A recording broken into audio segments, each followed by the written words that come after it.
Parlamentu Nacional avansa uma lei sira relasiona ao Timor-Leste na adezaun da ASEAN. Informação ne a torre deputado Patrocínio Fernandes, presidente Comissão A, nebe trata assunto constitucional na justiça, nebe ateten Parlamento Nacional analisa no debate a legislação sira relaciona ao processo adesão Timor-Leste ba Associação Nação no Sudeste Asiático. O deputado Patrocínio Fernandes entre lei sira nebe governo encaminha para Parlamento e a lei rua nebe e a ligação direita ao requisito adesão ba ASEAN. Macresime jurídico das garantias mobiliárias no Código Recuperação Insolvência e impacto direito do setor econômico.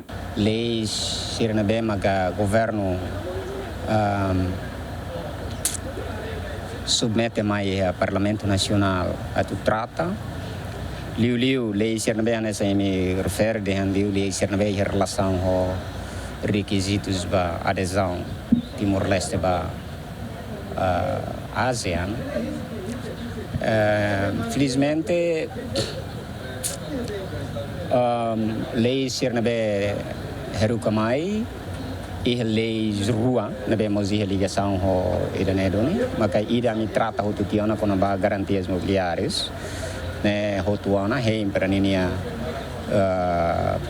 publica ninia promulgação e de selo com ba Código de Recuperação e Insolvências ninian, né, e ligação ao assuntos econômicos. E de onde moçanese né, assuntos econômicos também.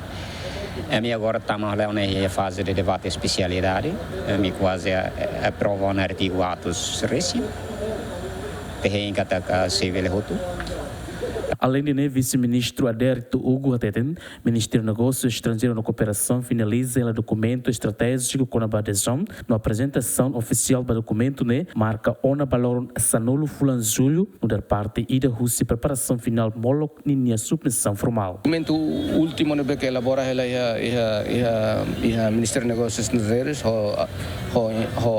a atenção sério sua excelência primeiro-ministro dia 10 agora se apresenta na segundo preparativo será o último ninhang para depois torita na fase final em princípio está tuir ela guião nebe que secretário permanente ASEAN em Jakarta guia ita Timor-Leste se sai membro permanente da Saluração e da ASEAN e a fulan outubro tinane anúncio oficial se halo durante a cimeira ASEAN nebe se realiza em Malásia não se marca nesse momento histórico da diplomacia timorense. Adriano Verdial, Bendito Abadi, GMN.